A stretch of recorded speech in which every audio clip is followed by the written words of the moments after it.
Yeah, Jim Vandehei, talk about what we saw over the past week, which I think was absolutely fascinating. We had Maria Cantwell yesterday, a Democrat, some would say a progressive Democrat from Washington State, teaming up, at least in word, with she's ranking member, teaming up with Ted Cruz in their joint condemnation of what happened with Brendan Carr at the FCC. We also heard the same from Rand Paul, who said, listen, companies can do whatever companies want to do. It's a free market. At the same time, they acted after a threat from the FCC.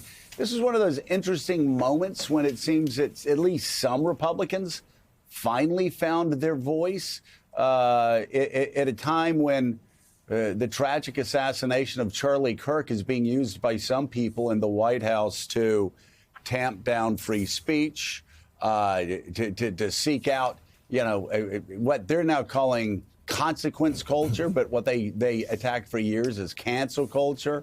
Could go down the list where it seems like free speech under attack. But here you have Ted Cruz, Rand Paul, other Republicans actually speaking out at this very fraught moment. I'm curious, what was behind that? I wouldn't overstate it. This isn't like some massive profile in courage. There was one or two members speaking out in a kind of calibrated way, right? But which is ironic for conservatives. Ted Cruz, though, is a significant member in this story because the position he holds in the Commerce Committee. So he's a chairman of, and has a lot of sway here. So, no, I understand. I don't worry. I'm not going to be flying my Ted Cruz flag on my boat this weekend. I am saying, though, however, it was for a Republican Party that has remained silent and scared and cowered by Donald Trump.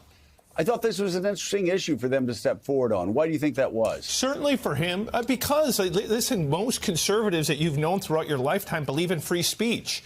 One of the reasons Donald Trump won was a massive backlash against the curtailing of speech by Democrats in their estimation, and in reality in many cases.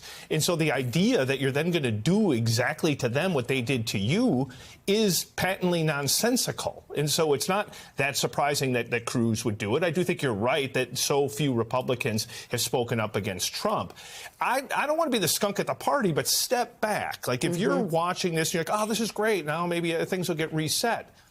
Look at what's happening around this in terms of conservatives making a lot of progress in being able to not just silence media, but kind of start to take it over. You already have Elon Musk controlling X. If you look at what's happening with this TikTok deal, it's largely going to end up in the hands of Oracle. It looks like the Murdochs, people that are sympathetic to Trump. So you're going to have the two biggest platforms that shape the reality for the largest number of people under the control of people who are quite friendly to the existing federal government. Then you look at even the Kimball thing. When you're talking about these affiliates like Nexstar or any company that can decide what to air, ABC, they control that. They're trying to merge. When those two merge, and if they get the approval of the merger because they've done the things that the administration wants to see them to do, this consolidates power over a lot of local broadcasting, which is what the vast majority of people over the age of, say, 60 or 65 who might vote in an off-year election are paying attention to. So Republicans are making a tremendous amount of progress in terms of starting to even the playing field in terms of like who is putting the message out there. So yes, like I'm with you. It's great. Any victory for free speech. I think everybody on this show loves free speech. I think people should be able to say the stupidest things they want to say, and it should be protected as long as you're not like overtly endangering people. I think most sensible people have felt that way for a long time. That's why this was insane, because Kimball said something that was offensive, and comedians say dumb, offensive things all the time. And by the way, that's why we often laugh, right? And that's what got Bill Maher in trouble. It's what gets comedians in trouble. But that goes back to the beginning of time. Yeah, and I'll tell you what, Mika, there are parallels. If you listen to what Jim was just talking about, not being the skunk at the party at all, but just again, going back and looking at this from a bit of a distance.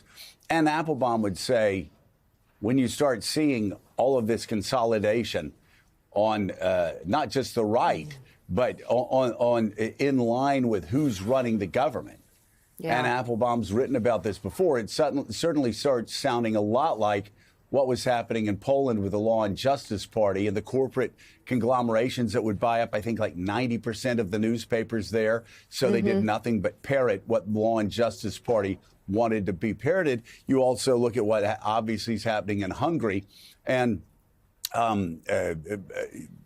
perhaps a bit of a harsher hand was used there more directly than indirectly. But here, there is no doubt that the regulators in the Trump administration look like they are working together to intimidate media companies to try to have, the overwhelming majority of local news broadcasts run by right-wing outlets. Yeah, so that's where I think we ought to close here with Jim Rutenberg.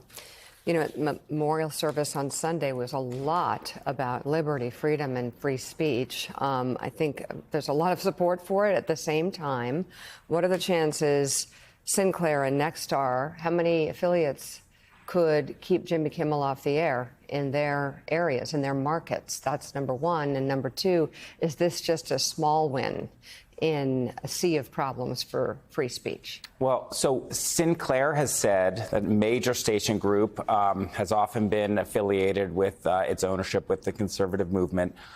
They have said they won't be bringing Kimmel back, at least not right now. So how many markets is that? I mean, I don't have a spreadsheet, but a lot. A lot. Okay, so that's a lot. Sinclair and Nexstar control a lot of local television between them. Nexstar has remained silent so far. We'll see. Maybe today we'll get some answers what they're going to do. But I don't know what this means. I mean, it's interesting to me that Chairman Carr did walk back the comments because last week was so bald in discussion of station licenses. So, and when Senator Cruz stepped forward, did that indicate that there's a feeling in the movement that this went too far? So we'll see. But the comments, again, have been so unlike anything we've seen that I would expect more action to come out of this FCC. Writer at large for the New York Times and the New York Times Magazine, Jim Rutenberg. Thank you very much for coming on this morning, and still